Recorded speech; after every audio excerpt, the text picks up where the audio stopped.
If you haven't caught this series from the beginning, make sure you go back and watch the previous episodes so you can get caught up and find out exactly how we got here. If you remember back to setting up our scene though, we have our left goal and our right goal that we've defined. So we have the areas that can detect a collision. Now, just like with our ball spawn timer that has some built-in signals, we also have those signals here for the areas. And we can have the area entered, we can have area exited, we can have body shape entered, body shape exited.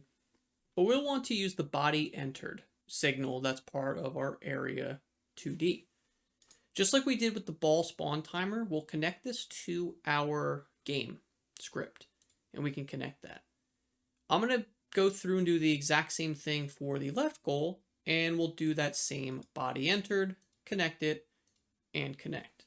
So now we have two additional functions inside of our game on right goal body entered and on left goal body entered.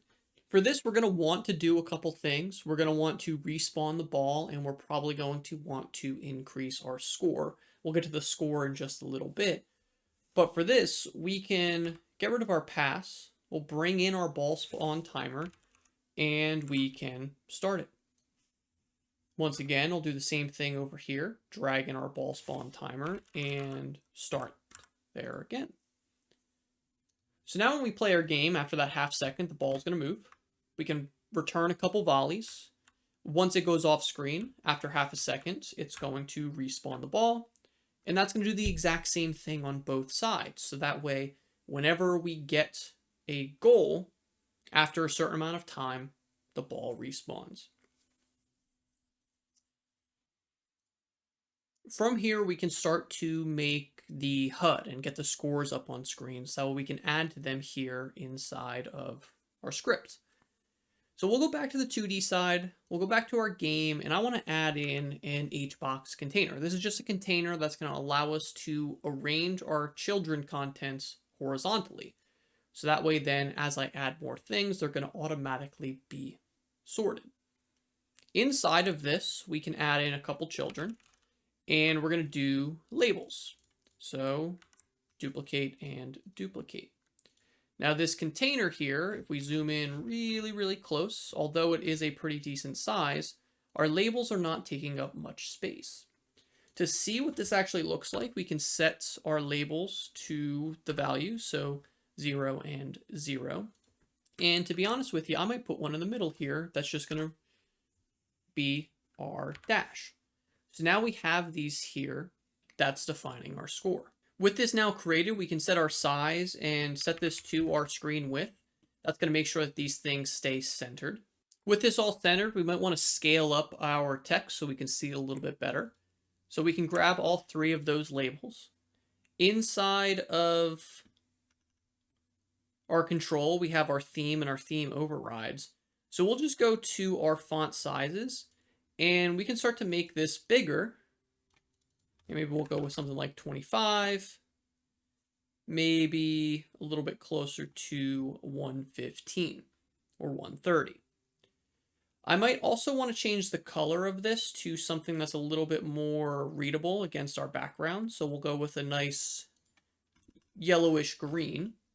And now on the screen, when we play our game, we're going to have the score there that's going to be consistently up. But right now, there's nothing that's adding our score to this label. We're just set to 0, 0, and nothing else affects it.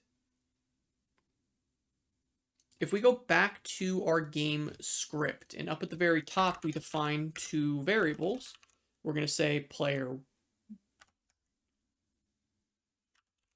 1 score, and this will be an integer. And we'll do the same thing with a player 2 score. This is also going to be an integer. So that means that when we come down to our on right goal bodied entered, so if the ball flies off the screen to the right, we're going to want to set our player 1 score plus equal to 1. If it goes off to the left, that means our player 2 scored, and we can do the exact same thing, plus equal to 1 there. So now every time the ball goes off, the score is going to increment. But it's not going to update at the top of the screen. For that, we can change our label names to, say, player 1 score. And we'll do the second label to be our player 2 score. This is just going to make it easier for us to adjust here in a second to where I can take my player 1 score, access that text, and that's going to be an equal to the string of our player 1 score. Just like we did previously, I can do the exact same thing here. We're going to set that text value equal to the string of our player 2 score. So now the second that a goal gets scored, the relevant player score increments, and then the text of our label updates. So we can play for a little bit. We'll send a nice volley back, and our player 2 score goes up, player 1 score goes up, so on and so forth as we go through. It's going to keep updating. Now, what I don't like here is that ball spawns a little bit too quick. All we have to do is go into our ball spawn timer. Maybe we'll set that to 1.5 seconds. And now that gives the players each their own kind of time to think and allows them to adjust after a point gets scored. At this point, there's a lot of customization that can be done to our Pong game. Like I mentioned earlier, we have our texture rectangle, which is just using a placeholder texture right now. So we can change this to any other image that we might have, whether it's something funny, more serious, or just having different options for our balls. The other thing being is that as this score starts to go up and up and up, maybe we want to set the win conditions. And we can talk all about that more in later videos. But for right now, you have a very basic prototype of a Pong game, and you have just created your very first game in Godot.